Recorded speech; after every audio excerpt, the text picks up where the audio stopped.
We just finished meeting for pronunciation practice on September 17th, and we started with two different ways to pronounce this tree, Catalpa or Catalpa.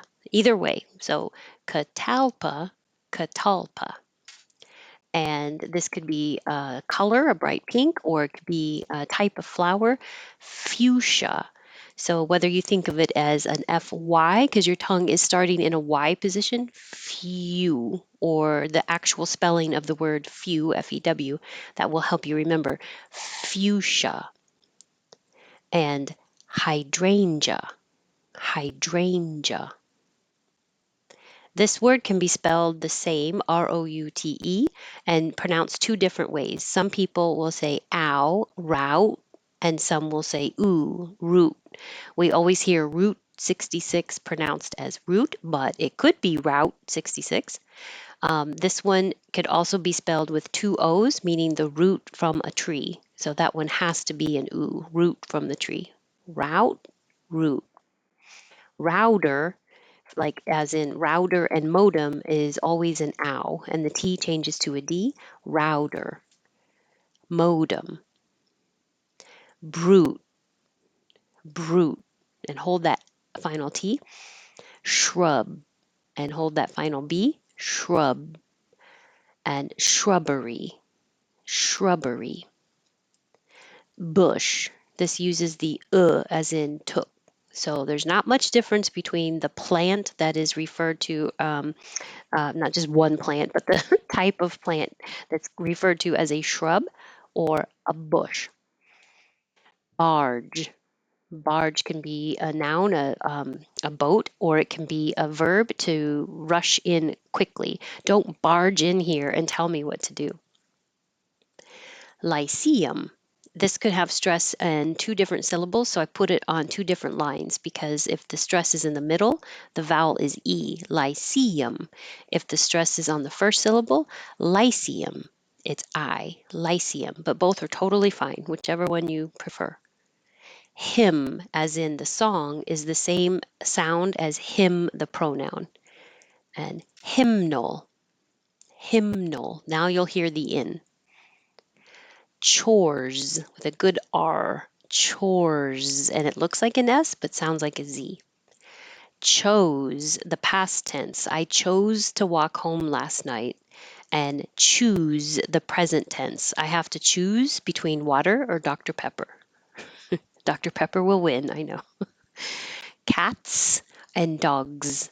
I use these as my example just because it's easy for me to remember that when does an S sound like an S and when does an S sound like a Z?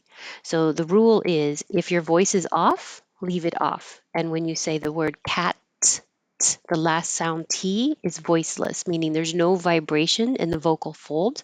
So if I said t, t, t, t, t, you won't feel anything, but you'll hear it. So that means it's voiceless. Cat, S. So the voiceless S stays in S. Cats. But in the word dog, g, g is a voiced sound. You'll feel vibration, g, g. So when you have an S, I mean, dogs, you're making the S position with your tongue, but the voicing will come on and it will just automatically make your S sound like a Z. Dogs. So if your voice is off, cat, leave it off and it will sound like an S, cats. If your voice is on, dog, leave it on and your S will sound like a Z, dogs. Hot dog, hot dog. I use the same ah for both hot and dog, and you won't hear the T and you won't hear the G. Hot dog, hot dog. And this came up as an expression. It's a dog eat dog world. Dodgy. So you could put a D here, but you won't hear the D. Dod. Your tongue could go to the D position, but then when you go to the J position, the tongue presses against the top of the mouth and stops the airflow. So you don't need to have a D. Dodgy. Dodgy. Anthem. It can be thumb or thim. It won't matter because it's going to be very short. It's not stressed. Anthem. National anthem. Spangled. This is interesting because we have an NG combination and we do make the spang with the tongue high in the back, but then we do bring it down g and make a hard G for gold. Spangled, spangled. Ouch. I use this word as an example of teaching the ow vowel a lot because most people can easily recognize ow, ouch. If you hit yourself, ouch, ow. So start with your mouth really open, ow, and get closed. Accent. I watch my own accent on this so I don't sound too much like accent because I can get very nasal. Accent, accent, accent. You won't hear the K or the T. Your tongue just goes to that position, accent, and holds it.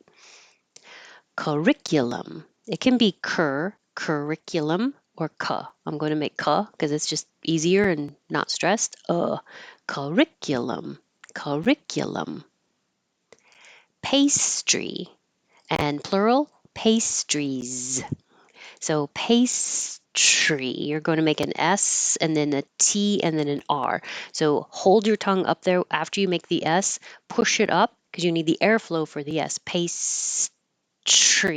Then push with a lot of pressure so that you pull it back and make the ch noise.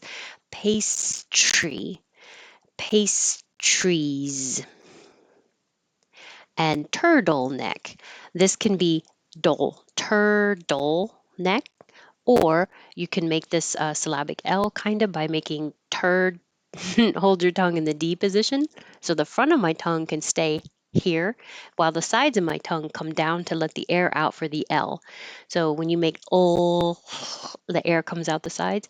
Turtle, turtle, stopping the airflow with the D and then releasing, making the sides of the tongue go lower and making the L sound. Turtle, turtleneck. Or the first way, t, d. Pull down for the D and back for the L. Turtleneck, turtleneck, where you really hear the D. Or turtleneck, where you don't really hear a D. Turtleneck. Either way. That's it. We go again without chit chat. I have to think about how to pronounce it. Catalpa, catalpa, fuchsia, hydrangea, route or root, router, modem, brute, shrub, shrubbery, bush, barge, lyceum or lyceum, hymn, hymnal, chores, chose, choose, cats, dogs, hot dog, dodgy, anthem, spangled, ouch, accent, curriculum, pastry, pastries, turtleneck or turtleneck. That's it. Thank you. It was good to see everyone, even though this was short notice to meet. I had forgotten to schedule it last week. If you're watching, thank you very much. And thanks for your suggestions and your nice comments. And I'm always interested to know where people are watching from. So leave me a note and have a good day. Thank you.